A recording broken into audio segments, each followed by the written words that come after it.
اعوذ باللہ من الشیطان الرجیم بسم اللہ الرحمن الرحیم۔ عزیز طلبہ و طالبات، السلام علیکم ورحمۃ اللہ وبرکاتہ۔ مجھے امید ہے کہ آپ سب خیریت سے ہوں گے۔ ہم سبق نمبر 8 پڑھ رہے ہیں آج اردو کا۔ اس 8ویں سبق کا پیج نمبر ہے، صفحہ نمبر ہے 54، 5454 ہے پیج نمبر۔ مجھے امید ہے آپ خیال رکھو گے اس کا پورا۔ اب اس طرح حاجی 7 سال تک روزانہ بلا ناغہ اپنے مالک کو لینے کے لیے اسٹیشن جاتا رہا۔ دھیرے دھیرے حاجی کی شہرت بڑھتی گئی۔ ایک دن ایک اخبار کے نمائندے نے حاجی کے بارے میں پوری معلومات حاصل کیں۔ اس نے اپنے اخبار میں ایک مفصل مضمون لکھا۔ مضمون کی سرخی تھی 7 سال تک مالک کا انتظار۔ اس مضمون کا چھپنا تھا کہ حاجی کا نام ملک کے کونے کونے میں پہنچ گیا اور روز سینکڑوں جاپانی شیوبا اسٹیشن جانے لگے۔ حاجی کو دیکھنے کے لیے لوگوں کا تانتا بندہ رہتا، لیکن حاجی ان باتوں سے بے خبر اپنے مالک کا انتظار کرتا رہتا۔ اب تو سارے جاپان میں حاجی کا نام مشہور ہو گیا۔ 1933 عیسوی میں جاپان کے ایک مشہور فنکار نے جاپان کی ایک نمائش کے لیے حاجی مجسمہ تیار کیا۔ یہ مجسمہ اتنا مقبول ہوا کہ جاپانیوں نے پیتل کا ویسا ہی مجسمہ بنوانے کے لیے چندہ جمع کرنا شروع کر دیا تاکہ اس کا مجسمہ شیوبا اسٹیشن کے سامنے لگوا دیا جائے۔ 21 اپریل 1934 عیسوی کو اس کی نقاب کشائی کی گئی۔ کہا جاتا ہے کہ اس سے پہلے کسی مجسمے کی نقاب کشائی کے وقت جاپان میں اتنا بڑا مجموعہ کبھی اکٹھا نہیں ہوا تھا۔ پھر اسی طرح کا ایک مجسمہ اڈے کے شہریوں نے بنوایا، کیونکہ حاجی ان کے شہر میں پیدا ہوا تھا۔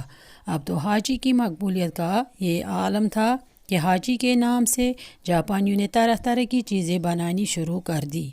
حاجی چاکلیٹ، حاجی بسکٹ، حاجی کھلونے، غرض بے شمار چیزیں اس کے نام پر بنائی جانے لگیں۔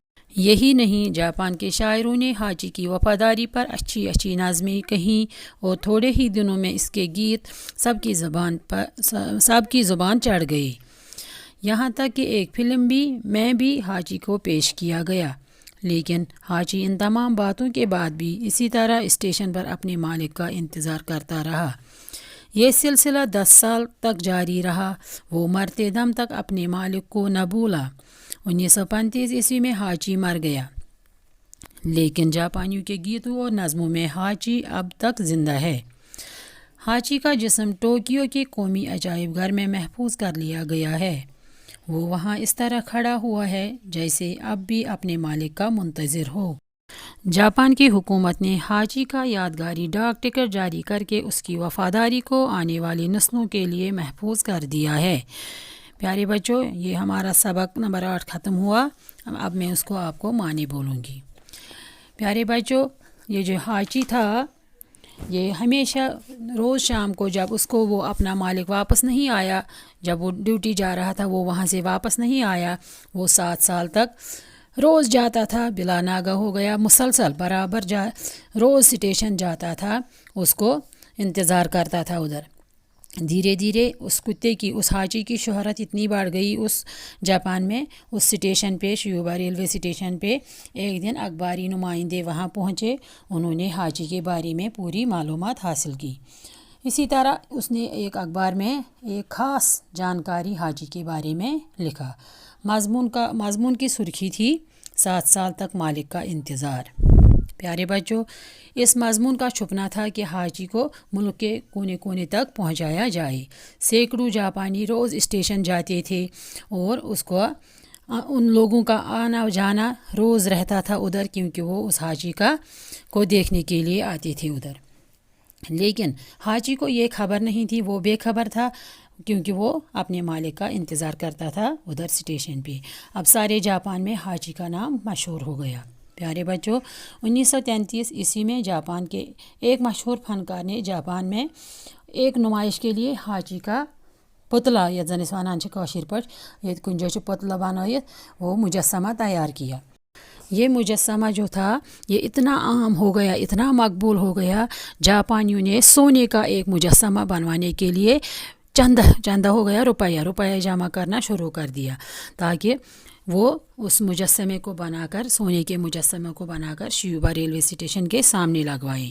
21 اپریل 1934 کو اس کی نقاب کشائی کی گئی۔ اس کو مطلب جو ہم بولتے ہیں انگلش میں اناگریشن چکاران، اناگریشن کرہس پت 21 اپریل 1934 کو۔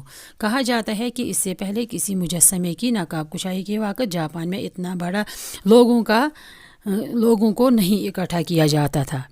پھر اسی طرح ایک مجسمہ جاپان میں ایک جگہ کا نام ہے اڈے، وہاں کے لوگوں نے بھی بنوایا کیونکہ حاجی جو تھا وہ اڈے کا رہنے والا تھا۔ اب تو حاجی کی مقبولیت اتنی عام ہو گئی کہ حاجی کے نام سے جاپانیوں نے طرح طرح کی چیزیں بنانا شروع کی۔ انہوں نے کیا بنایا؟ حاجی چاکلیٹ بنایا، حاجی بسکٹ بنائے، حاجی کھلونے بنائے، غرض بے شمار چیزیں اسی کے نام پر بنائی گئی۔ یہی نہیں، جاپان کے شاعروں نے حاجی کی وفاداری کیا کیا، اچھی اچھی نظمیں لکھے، اس پر اچھی اچھی کہانیاں لکھی لوگوں نے، اور اچھے اچھے گیت گائے۔ سب لوگ اپنی زبان پر اسی کے گیت گاتے تھے، حاجی کے گیت گاتے تھے، یہاں تک کہ ایک فلم میں بھی حاجی کو پیش کیا گیا۔ لیکن حاجی تمام ان باتوں سے بے خبر تھا۔ اس نے کیا کیا، وہ اسٹیشن پر اپنے مالک کا انتظار کرتا رہا۔ یہ سلسلہ جو تھا یہ اس کو 10 سال تک جاری رہا۔ وہ مرتے دم تک اپنے مالک کو نہ بولا۔ اس کا مالک کون تھا؟ وہ پروفیسر تھا۔ 1935 میں حاجی مر گیا، لیکن جاپانیوں کے گیتوں اور نظموں میں حاجی اب تک زندہ ہے، وہ ابھی بھی ان کی زبانوں پہ زندہ ہے۔ حاجی کا نام وہ روز لیتے ہیں۔ حاجی کا جسم ٹوکیو کے قومی عجائب گھر میں محفوظ کر لیا گیا ہے۔ حاجی کا جو مجسمہ ہے، حاجی کا جو جسم ہے، وہ ابھی بھی وہاں کے عجائب گھر میں ہے۔ وہ وہاں اس طرح کھڑا ہوا ہے جیسے اب بھی اپنے مالک کا انتظار کرتا ہے۔ جاپان کی حکومت نے حاجی کا یادگاری ٹکٹ جاری کر کے اس کی وفاداری کو آنے والی نسلوں تک کے لیے محفوظ کر دیا۔ پیارے بچوں، یہ ہو گیا آج کا سبق ختم۔ اب ہم اس کے الفاظ معنی اور سوالات کل لکھیں گے انشاءاللہ۔